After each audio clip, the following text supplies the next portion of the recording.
igsuon familiar man ta sa dula na the boat is sinking. No? Kada Christmas party, hapit naman itong Christmas party or di man ta maka-party ron kay wala pa man tay kuan, pandemya pa man ta.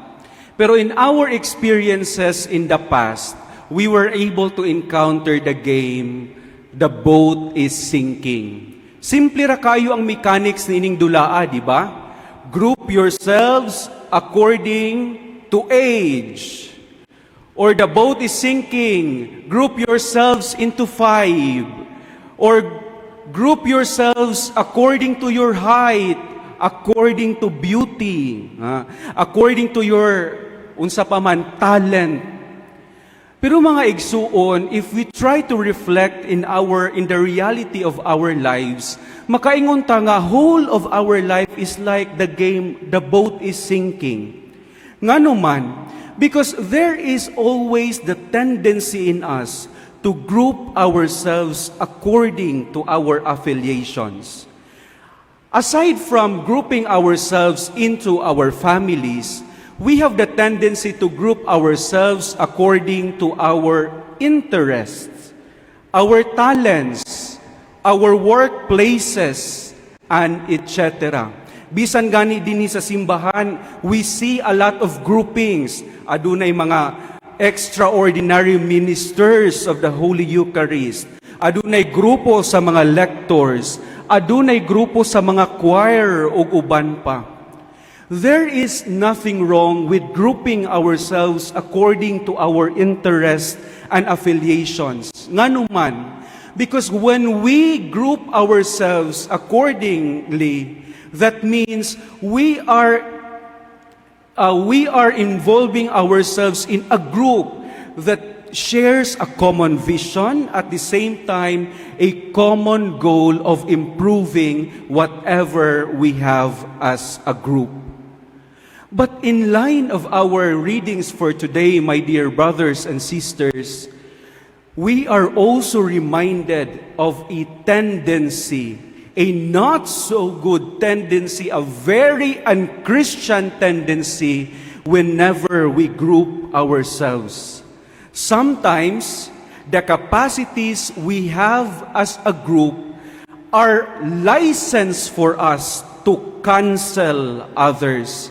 Murabag, kining among grupo, kami maayo kay mi manganta, and we are claiming exclusive rights of these talents.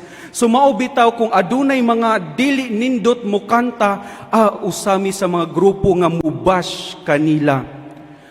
Or, for example, naay uban nga dili pariha nato, we always label them as something nga wala mo na belong. There is a tendency for us to cancel others if they don't belong to us and they are not like us. I think this is one of the messages of our readings for today. Unsa may nahitabo sa atong ebanghelyo karon. Sa atong ebanghelyo nagisaysay kanato ni San Marcos, si San Juan misumbong kang Jesus. Jesus, adunay mga tao didto, nagsangyaw, nagpahawa sa demonyo gamit ang imong ngalan. Okay man to ilang gibuhat, ang problema kay dili sila miyembro nato.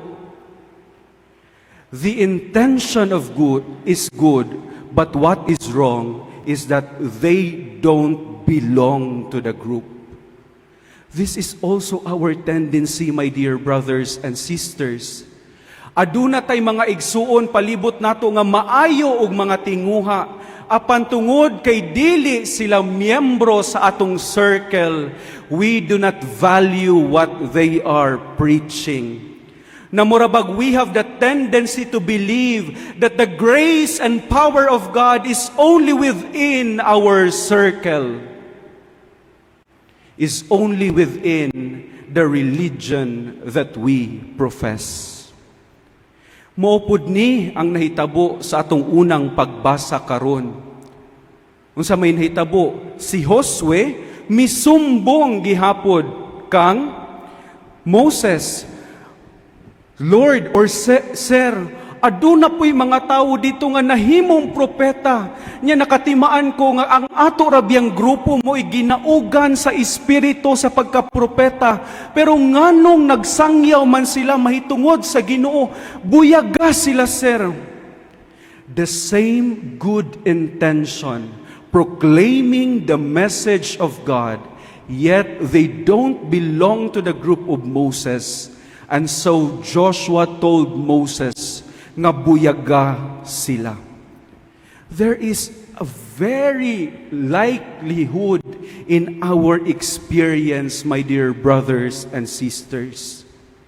Sometimes, para sa atua, our group is the sole receiver of the grace of God.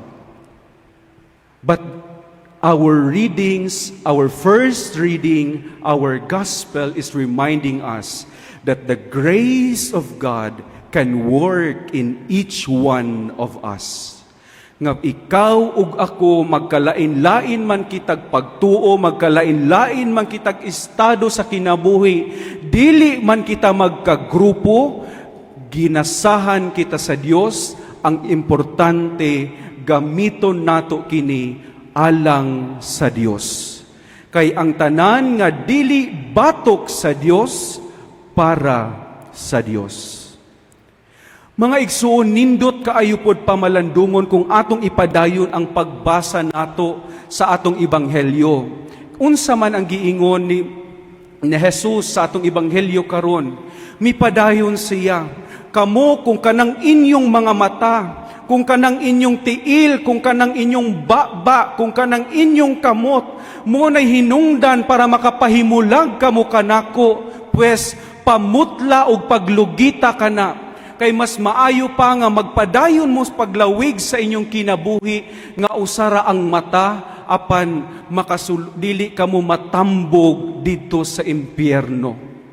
Kahadlukan apan if we try to reflect it according to the mercy and compassion of God, I think what Jesus is telling each one of us, that our agencies, kining atong mga kamot, mga tiil, atong mga mata ug baba, apil na ang mga gasa ug grasya nga iyang gihatag kanato.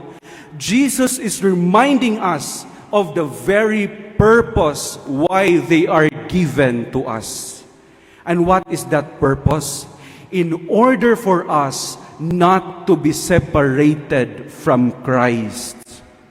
Ang atong kamot di ay, ang atong tiil, ang atong baba, ang atong mata, ang atong mga talento o ang mga gasa nga gihatag niya kanato, gihatag tungod og alang aron ikaw ug ako mahiduol kang sa Ginoo, mahiduol kang Kristo.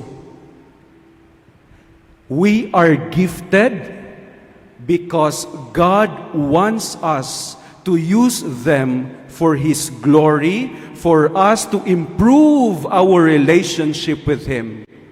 In other words, our agencies are given para sa gingharian sa Diyos. In other words, my dear brothers and sisters, our gospel for today is reminding us of the very intention of the giver of our gifts. That is for our salvation and for us to be closer to Him. Maupod ka na ang gikahisubo ni Santiago sa atong ikaduhang pagbasa karon. Unsa may iyang giingon, kamo mga dato, daghan kayo mo gasa nga nadawat gikan sa Ginoo. Apan panghila kamo kay unsa may inyong gibuhat, ang inyong gasa o ang inyong kadato gihimo ninyong instrumento aron makapanaog-naog sa uban, aron daog-daogon pildihon ang uban. Sometimes in our sense of grandeur, in our sense of excellence, we have the tendency to look down on others. We have the tendency to kill the dreams of others. Ug unsa may hagit sa atong mga pagbasa karon, mga igsuon ko diha ni Kristo. First, the challenge is for you and me to look at the quality of how we are using the gifts we have received from the Lord. Sayod kita na ikaw ug ako nakadawat kita og gasa gikan sa Dios. Bisan pag muingon ta nga wala man koy gasa sa pagkanta, wa koy gasa sa pagsayaw, the mere fact that we are alive, we are gifted by God. But the question is, how are we using them? Are we using them for the sake of the kingdom, or are we using them to destroy and to look down on others? Mga igsuon, mangayo kita sa grasya sa Dios na ato untang makit-an wholeheartedly and honestly our human tendencies, at the same time our shortcomings, our failures in living out the gifts we have received from God. And from there on, may we ask the Lord to grant us the grace of perseverance, that our resolutions to give our gifts for the grace, for the glory of the kingdom of God may be true and forever. Kay ingon pa ni Moses sa atong unang pagbasa karon, kanindot na lang, ayaw sila pagdidi, kanindot na lang kung tanan mahimong propeta sa Dios. At the same time, kanindot na lang mga igsuon kung ikaw ug ako ang atong mga gasa, atong gamiton ug atong ihalad aron mapalambo ang katawhan ug ang simbahan sa Dios. Mga igsuon, hinaot paunta. Palihog manindog ug atong ipadayag